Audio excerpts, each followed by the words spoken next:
Salute everybody. It's your boy Chidi Bang bringing to you Raw takes right after Raw. Just got done watching it. Here to take a little bit of a recap, give you guys a little bit of recap on the show, of April 22nd. We have a new women's world heavyweight champion. I'm going to cover that all in a moment. Stay tuned.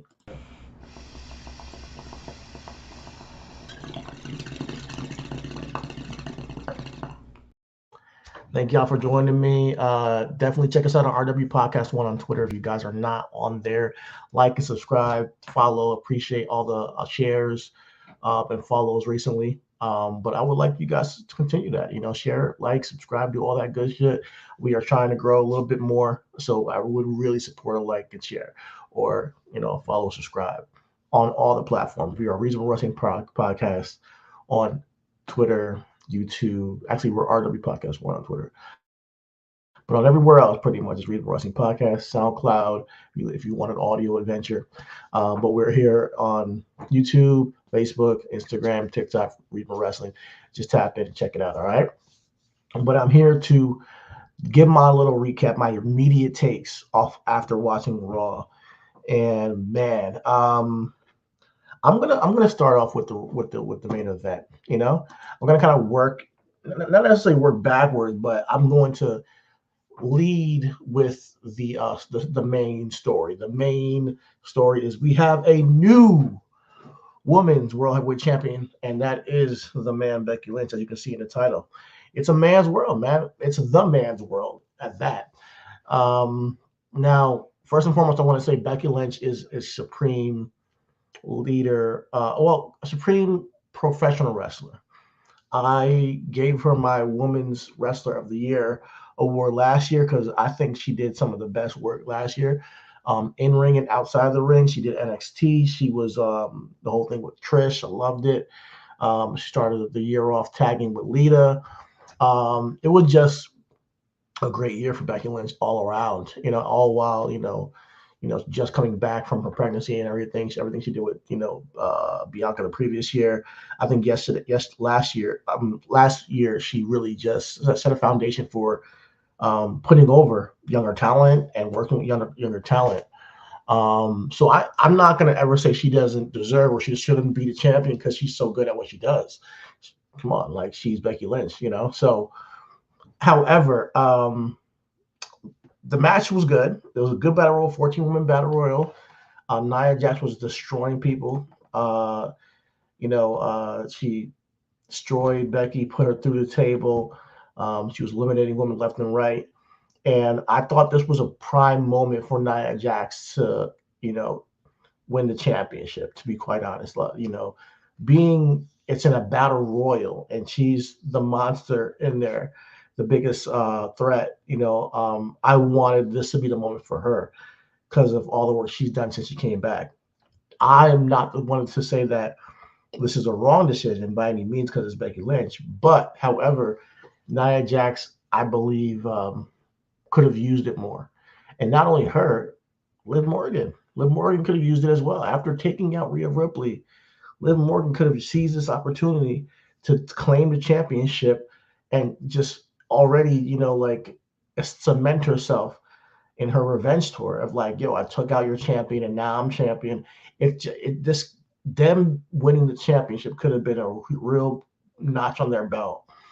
And Becky doesn't need it. I think they're giving it to her because they're now going into this draft. They want to put a title on her because they want to determine, where she takes it. And that is to be debated, but I just think there's more to the story if you give it to somebody like a Liv Morgan or a Nia Jax. Nia's been on a tear since she returned. Like, her run thus far since she came back has been incredible. I think she deserves that spot as a dominating women's champion, world champion again. And I'm afraid, not that I'm afraid per se. Like, I saw her, Becky won. She celebrated with the fans. It was a good moment. But let's not act like before WrestleMania there was an outcry of this anti-Becky, sentiment. Some people thought that Liv should have faced, Rhea at WrestleMania. Not me, but there was a little bit of pocket of fans that are like, come on, like Becky, we're a little bit getting kind of like, you can get played out. People can get played out, even though they're incredibly talented and good. Uh, Becky, I think, is at risk of that. We have seen it with Charlotte Flair. Bianca's getting a little bit of it now, where people are a little bit saying, "Oh, it's always Bianca winning," and Becky is at risk of it. I love her entrance. I love how she came out to the ring. I love her energy. She's great on the mic. And like I said, last year she was my woman of the year, woman wrestler of the year. So I'm never going to say that she shouldn't be champion because it makes perfect sense for her to get somebody like her. However, is it the best utilization of Rhea getting injured and forfeiting the title? This is an opportunity where you don't just give it to the person who was legitimately facing her at WrestleMania. Like Becky doesn't need an out to win the championship. She can beat somebody flat out and win the championship. This is a moment where you can be like, oh, can we make somebody more, you know, credible by putting the belt on him, like Liv Morgan or Nia, who has had, great interactions around the whole Becky and Rhea thing. And it would give Becky more of something to chase. I think Becky's always been better chasing. I think her stories are so much more intriguing when she's chasing the title. And when she's a heel champion, that's the second version of her that I like, is when she's a heel champion and somebody's chasing her. When she's a babyface holding the championship, it was the best during her, when she initialized the whole man gimmick during that whole time going to WrestleMania 37, I believe. Or was it 38? Sorry, I'm not getting the numbers mixed up. But I think it was 37. But going into that run, like that was when she could like hold it down as a babyface champion. And we'll to see how this goes. I think that she is going to be, good. She's Becky, so she can be fine. But I'm not gonna lie, man. When I saw Nia get eliminated, I was a little bit tight, man, because I think she should have won that one. I think she could have added more to the next couple of months as champion for a brand, as their babyface woman trying to get at her and win it, rather than, now we're trying to see a heel rise to the occasion. And who's that going to be? Is it going to be a Nia and Becky thing, or are they going to be the same brand? You know what I mean? Like, we need now a top heel for Bayley and Becky now. Now maybe they're gonna throw Charlotte back in the mix as a heel, but even her, is gonna be a thing where can we get away from the four horsewomen and give other women that shine, in a little bit, But I'm not gonna complain. I think Becky winning 7 championships already. I think salute to her. She's incredible. I always kept saying, like, she's one of the best women to do it right now. But a battle royal is a moment to put somebody new over. Like, I go back to taking the risk they did with the putting the title on Jack Swagger. Now, it didn't work, but he won it like in a battle royal kind of situation after an injury. So I thought this was an opportunity to do that and put the strap on somebody and see if they can sink or swim. But mind you, Nia and Liv have had it before. So them getting a second reign would have been dope to me. But hey, we got Becky Lynch. But let's go back to the beginning of the show and how we started.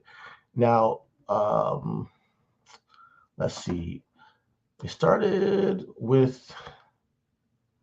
Let me make sure, because I could be wrong. But I believe they announced the battle royal. It started with Awesome Truth and DIY in a tag team match, if I'm not mistaken. But before that, Damian Priest and Jey Uso, they had a good promo. They explained their history. They have a little bit of a history, but Damian Priest talks his shit. I think Damian Priest is definitely getting more confidence on the microphone. So I'm really liking what he's doing there. I want to see him evolve. I think we're seeing the evolution of Damian Priest right now, right in front of our eyes. Like, even later on in the night, he helped JD McDonough and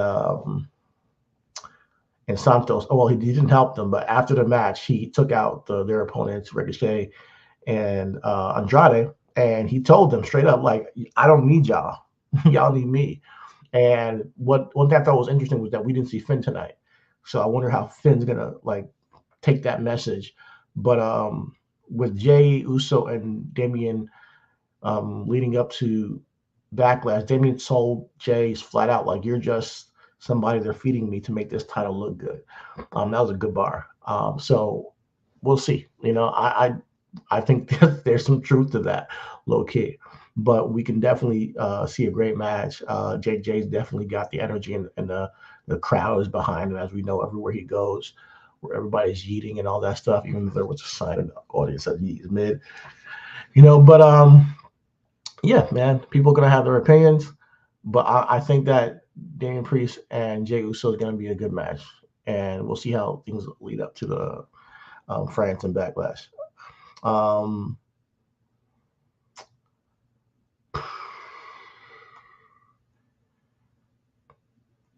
let's see. So the tag team match, Austin Tree pull out the victory. It was all right, nothing crazy happened there. DIY was like more of the aggressor, so they weren't heel, but they worked more aggressive. And at the end of the match, Johnny Gargano shook the hands of Austin Truth, Miz and R-Truth, and Tommaso refused. So there might be some dissension in DIY, maybe not, maybe we shall see. One thing I want to talk about real quick is later on in the night, we saw Gunther for the first time since he lost his championship. 666 days as the longest reigning Intercontinental Champion in history. I think he had a good promo, taking accountability and explaining something about how he's now the hunter, and he declared that he's going to be officially in the King of the Ring. Now, the King of the Ring and Queen of the Ring will be in Jeddah, Saudi Arabia, in, I believe it's June. So they're going to do this tournament, and I think that's the reason why we didn't get a tournament for the women for this new vacant championship. Well, also, they probably wanted a champion right away so they can do the draft. But I think that's a big reason why. Because when I saw the Battle Royal, I thought that was kind of corny. I was like, damn, we're just going to crown a champion in Battle Royal just tonight. Damn, like, I thought it was not the best way to give a credible champion, like, to make somebody feel like they're next up in this new era. But it was cool, that's what they did. But Gunther will be in the tournament, in the King of the Ring tournament. They did announce that. They did show some, I guess, B-roll or footage of people that might be entering it. Bobby Lashley, Kevin Owens, Xavier Woods to come out and say that he will be entering the King of the Ring to become two-time King of the Ring, king, not champion, I'm not, but king. But yeah, we'll see. We'll see how things go with that. I like the match that happened after that with Xavier Woods and Kofi versus the Imperium. But man, and I knew they were gonna do this because for the past, I don't know, for the past like 8 months, bro, they've been pushing this guy Ludwig Kaiser, bro. And they would do little packages for him and throw it on TV in between commercial breaks and all that stuff. And I'm like, why are they not saying anything about Giovanni Vinci? And then they would, diss Giovanni Vinci. And at one point, Gunther was favoring Ludwig over Giovanni Vinci, then vice versa. So I saw the dissension building for a while. But I think with WWE sometimes they break up their tag teams way too soon. At least the ones that I like, like American Alpha, they broke them up. Remember, like, why are they breaking them up? They broke up the Hurt Business, it's a different thing. But now they're breaking up Imperium, which I really like. I think they're a really great heel tag team. And I think that they could have been a heel tag team to hold the titles on one brand or the other and really have like a stranglehold on that tag division and have some really good matches. Like they work well together. They've been doing this since NXT UK, so I genuinely, the turn of Ludwig on Giovanni Vinci, I knew it was coming, but just rubbed me the wrong way a little bit because I know that they might split them in the draft and all that stuff now, but I really wanted to see them as a tag team that can get a little bit of an edge to them and win the championships. Maybe I think them and I think them and Awesome Truth would have been a great dynamic with the comedy acts that they do and the seriousness of Imperium. And if Imperium could reclaim the championship of them, it's a great team to beat them, to win off of the veterans and R-Truth and The Miz. But no, we're not going to get that. We're going to get something else. So clearly they want to see Ludwig as a single star. We'll see where that takes us. But we already got Gunther as a single star. But Gunther said something in his promo that I thought was very prophetic. He said that he is no longer the hunted, he's the hunter. And he said that Sami Zayn took a weight off of his shoulder. So he said, thank you, Sami Zayn.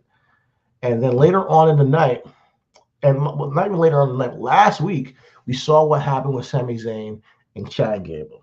Bro, taking him out in front of his family in Montreal. Great way to turn Chad Gable. But then Sammy gets his ass beat again this week.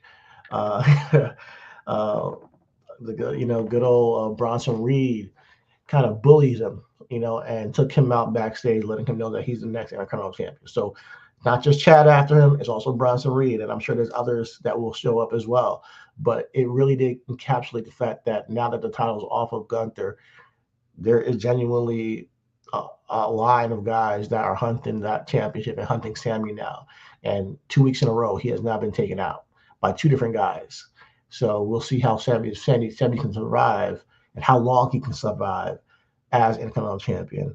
But I think this was interesting to see what Gunther said earlier tonight and how it played a role into, Sammy being hunted down by yet another competitor. Speaking of Chad Gable, he came out to explain himself. I thought he did a great job. I think this is the best Chad Gable I've seen ever. The turn was awesome. It worked for me. You saw Charles Barkley commented on it. So if Charles Barkley is getting, on the Pat McAfee show, getting his takes off, I think it's interesting to see the crossover of what WWE can do for not the main championship, not the main main event, but the Intercontinental Championship, as the main event last week. So like I mentioned, putting the mid-card championship in the main event and having the angle be told and having the turn, it garnered eyeballs, including mainstream eyes like Charles Barkley talking about it. So I think that's so dope to see, that people were emotionally moved by that angle with Chad Gable. But Chad Gable doubled down this week and saying that, listen, man, when Sammy beat me, he could have just left the ring. He could have just took his victory. But no, he laid the championship right in front of me. And he was kind of like saying Sammy rubbed it in. And there's an argument to be made that it could have been that. And Chad's tight. He's fit. He's like, I should have been at WrestleMania, but I was too busy training him. So right now he's like, listen, I've been training losers, and this is right in front of his boys, Otis, Maxine, and Kieran are right behind him saying they've been training losers. And then he went to all of them and told them why they're fucking losers. And that, hey, listen, from this point forward, we're going to help me win the Intercontinental Championship. And he made Otis say, like, he forced him to say, like, yeah, you're going to help him. So I forget the exact words, but he made him say that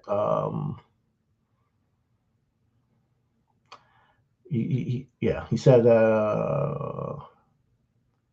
pretty much he's like they're gonna help him. They're gonna help him when they're going to championship. But yeah, he's just disappointed in them, and we'll see if he ends up leaving them. I think it's only inevitable for him to leave Alpha Academy, maybe bring in some new blood that are winners.